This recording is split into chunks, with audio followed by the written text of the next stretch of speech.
ವಿಲಾಸಿ ಜೀವನವನ್ನ ಉಗ್ರರು ನಡೆಸ್ತಾ ಇದ್ದಾರೆ. ಭಾರತದ ಒಡಲಿಗೆ ಬಾಂಬ್ ಬಿಟ್ಟವರು, ಬಾಂಬ್ ಬಿಡೋ ಕೆಲಸ ಮಾಡ್ತಿದ್ದವರು ವಿಲಾಸಿ ಜೀವನ ನಡೆಸ್ತಿದ್ದಾರೆ ಅಂತ ನಿನ್ನೆ ನಾವು ಹೇಳಿದ್ವಿ.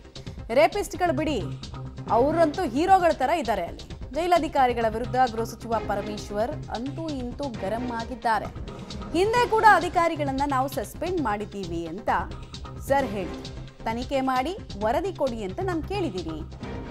ಇಂಥದ್ನೆಲ್ಲ ಸಹಿಸ್ಕೊಳ್ಳೋಕೆ ಆಗಲ್ಲ, this is purely non sense ಅಂತ ಇವತ್ತು ಪ್ರತಿಕ್ರಿಯೆ ಕೊಟ್ಟಿದ್ದಾರೆ.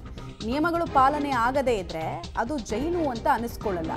ಪೊಲೀಸ್ ಅಧಿಕಾರಿಗಳ ಸಭೆ ಕರಿತೀನಿ ಅಂತ ಪರಮೇಶ್ವರ್ ಅವರು ರಿಯಾಕ್ಷನ್ ಕೊಟ್ಟಿದ್ದಾರೆ. ನಿನ್ನೆ ಅವರು ಮಾತಾಡಲೇ ಇಲ್ಲ, ನಿನ್ನೆ ಹಾಗೆ ಹೋದ್ರು. ಇವತ್ತು ಸಂಡೇ, ನಮ್ಮೆಲ್ಲರ ಸೌಭಾಗ್ಯ, ಅವ್ರು ಪ್ರತಿಕ್ರಿಯೆ ಕೊಟ್ಟಿದ್ದಾರೆ. ಈಗ ಹಿಂದೆ ಕೂಡ ಭಾಳಷ್ಟು ಕಡೆ ಇಂಥದ್ದು ಆದಂಥ ಸಂದರ್ಭದಲ್ಲಿ ಮಂಗಳೂರಿನಲ್ಲಿ, ಬೆಳಗಾಮಲ್ಲಿ ಇಲ್ಲೆಲ್ಲ ಆದಾಗ ಅಧಿಕಾರಿಗಳನ್ನ ಕೆಲವ್ರನ್ನ ಸಸ್ಪೆಂಡ್ ಮಾಡಿ ಅವ್ರ ಮೇಲೆ ಕ್ರಮನೂ ಕೂಡ ತಗೊಂಡಿದ್ದೇವೆ. ಆದರೆ ಇಲ್ಲಿ ಪದೇ ಪದೇ ಈಗ ಆಗ್ತಾ ಇದೆ ಅಂತೇಳಿ ಹಿಂದೆ ಕೂಡ ಈ ರೀತಿ ಆದಂಥ ಸಂದರ್ಭದಲ್ಲಿ ಕೆಲವರನ್ನು ಸಸ್ಪೆಂಡ್ ಮಾಡಿತ್ತು.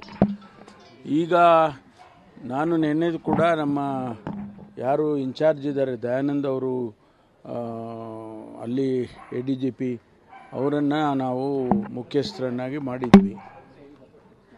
ಅವರು ನೆನ್ನೆ ಏನೋ ರಜೆ ಇದ್ದಾರೆ ಅಂತ ಇದ್ದರು. ನಾನು ಮಾತಾಡಿದೆ ಅವರಿಗೆ, ಪದೇ ಪದೇ ಈ ರೀತಿ ಆಗ್ತಾ ಇದೆ, ಯಾರು ಇದಕ್ಕೆ ಹೊಣೆ ಆಗ್ತಾರೆ, ಯಾರು ಸೂಪರ್ಡೆಂಟ್ ಇದ್ದಾರೆ, ಯಾರು ಕೆಳಗಿನ ಲೆವೆಲಿನ ಅಧಿಕಾರಿಗಳಿದ್ದಾರೆ, ಅವ್ರ ಮೇಲೆ ಇಮಿಡಿಯೇಟಾಗಿ ಕ್ರಮ ತಗೊಳ್ಬೇಕು, ನನಗೆ ವರದಿಯನ್ನು ಕೊಡಬೇಕು ಅಂತ ನೆನ್ನೆ ಕೇಳಿದ್ದೇನೆ.